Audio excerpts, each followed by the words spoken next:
WWE talent are supposedly unhappy and paranoid following Vince McMahon's creative return. An NXT title match has been confirmed for Spring Breakin next week, and a New Japan legend is possibly heading to AEW. Stay tuned for the news. It has been a whirlwind start to the year after, and especially since, WrestleMania, where Vince McMahon has had a little bit more involvement in creative, sadly. The Snake Tycoon is back by Gorilla. He's got his mustache and he's back just fiddling a little bit with creative, we think. And PW Insider has shown a little bit of light into this sort of backstage mentality of some people and what their mindset might be. And they're saying that there were several backstage segments involving female talents cut from this past week's Monday Night Raw, which led to some talents feeling unhappy. The cuts happened very late in the day, and at least one case material was already filmed for it, which feels a very Vince McMahon thing to do. That's obviously speculation that we're saying it's a Vince McMahon call, that one, but it's led to people feeling a little bit unhappy and paranoid. The report goes on to say that there has also been slightly bubbling paranoia among talents in the last few weeks. Primarily those talents that have been brought back by Triple H. There is a concern, which PW Insider have talked about today, that those that were brought back following Paul Levesque taking over creative, a kind of, last ones in, first ones out type deal. There's a fear, to quote PW Insider, that since Vince McMahon has returned, they may get relegated to the undercard and could be indeed first out if and when there are releases. In speaking with some creative sources, we're told there has been no edicts of that sort, but it hasn't stopped talent from being concerned. The sort of walking on eggshells feeling has slowly picked up steam since Vince McMahon returned. And it would be a real shame if any of those talents that were brought back under the new regime back from SummerSlam onwards, you had Io Sky staying with WWE, you had Dakota Kai coming back.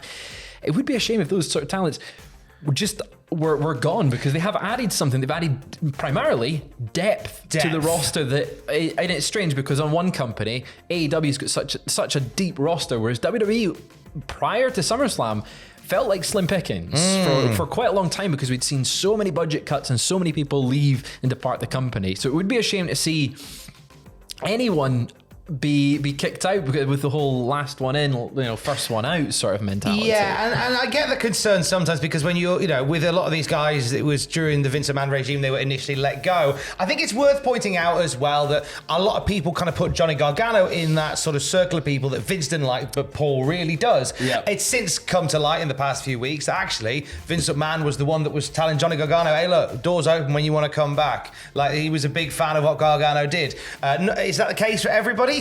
I doubt it, because there'll be some people that Vince McMahon will go, I don't get that. But the WWE have very much pushed the thought process in the past few weeks, in particular with Nick Khan, who was on Lightshed Partners, that Vince is there merely as just to oversee and not essentially run creative. Mm-hmm. Consult is the word I was reaching for, not oversee. As a consultant. So like the book doesn't necessarily, the vibe is the book doesn't stop with Vince when it comes to creative, but he's there for Triple H to pick the mind of. It's just interesting that cuts happened very late in the day, because that is what we've seen before with Vince McMahon, less so with Triple H.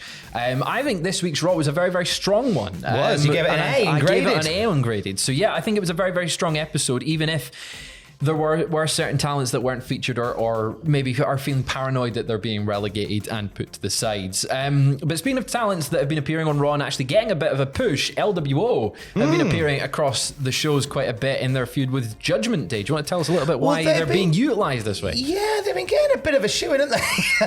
A little bit. On the whole, PW Insider Elite say LWO are being utilised in this way in order to strengthen the Judgment Day ahead of Backlash in May. Part of the storyline with Bad Bunny and Rey Mysterio involving the LWO. The general consideration is that this is kind of like a mini feud that will sort of finish up with Bad Bunny in the mix. Yep. But I find it strange that they do seem to be punching bags just a little bit to the LWO, and I get there has to be a hierarchy, and certainly whacking wild pinning. Yep. Damian Priest isn't the way to go, but it seems that's part of the reason for, I guess, Bad Bunny to save the day for these poor wrestlers. He can hit a bunny destroyer, yeah. I mean, we've seen Bad Bunny get in the ring before. I'm sure we'll see him get in the ring again soon, and I think it's just a shame that the LWO, which are a great crop of talents, are getting utilized this way. But I guess, the main roster, so there is that. And I guess you do need this sometimes, like the Judgment Day after Finn's loss at WrestleMania, need a little bit of a boost right now. So keep an eye on LWO's future going forward. But looking out at NXT just a second, NXT Spring Breakin is next week, and we've had a title match confirmed for that show. Oh, Roxanne Perez and Indy Hartwell got this close to a handshake. Music hit! Stop the handshake right there. Tiffany Stratton sticking her oar into the mix. And it was announced that a short while later that we're getting a triple threat for the women's title. Roxanne Perez and Tiffany Stratton both challenging Indy Hartwell for the belt. Is this the beginning of the Stratton era, Fraser Porter? I think we're going to go in the Stratton sphere. I think it might be both Indy Hartwell and Roxanne Perez. More so, Indy at the moment feels main roster ready. Think they could be in the mix for the draft call-ups. Potentially, we'll see. But Spring Breakin is looking like a fairly good show next week. We've got Braun Breaker versus Andre Chase, JB and Fallon versus Kiana and the new BJ, Lyra Valkyrie versus Cora Jade, and D'Angelo Family versus Pretty Deadly in a trunk match. But obviously, the big new one is that triple threat title match, and going from one triple threat title match to another on WWE's DLC is out today. And there was a patch yesterday. And you're a big fan of GM mode. Yes! So you can now do title match, triple threats, and fatal four ways in GM mode. But that's not the only thing the patch has added, because if you've got DLC, you've got Hit Row, you've got the Steiner Bros, you've got the Buckshot Lariat. That's in the game now for all your Hangman Page creator wrestlers. Pat McAfee's moveset is in there. You've got trio entrances in Universe. It's a pretty damn good patch, I have to say. I'm very excited to play it tonight. Buckshot Lariat, I think you'll find that's a Logan Paul. Oh, Logan Paul. Sorry, yes. Logan Paul's moveset is finally complete, and it looks great. I'm very excited to try that one out. A great oversight that has now been sorted in playing GM mode, which we had some fun with on Twitch, whereby triple threats and fatal four ways you couldn't make title matches. It's like, okay, now you can, so that's fine. You can finally do it. The GM mode, I think last year there was so many little things missing from it, and they did a really good job of patching things in. This is their first big patch for 2K, and they've added a lot of features that have been missing at the start of the game that people have been hounding them on social media for weeks, going, give us trios. We want trio entrances, please. I believe our boy Owen Mawson has been having some fun streaming 2K23 on Twitch. He is. He's doing that tonight, I believe. He's continuing all the showcase modes. Get on that at 6 p.m. tonight. British summertime. British summertime on twitch.tv/Cultaholic. But we're going to round things off just now because a New Japan Pro Wrestling legend has kind of teased going to AEW. Now, this is something that will get many, many people excited. Speaking of Dark Purasu, I can never get it right. Dark Purasu Explosion. I can never get it right. Basically, as Aidan called him upstairs, head of Cultaholic's tribal editor-in-chief of Cultaholic.com, Aidan Gibbons, describes Dark Purasu Explosion as the Kota Ibushi whisperer.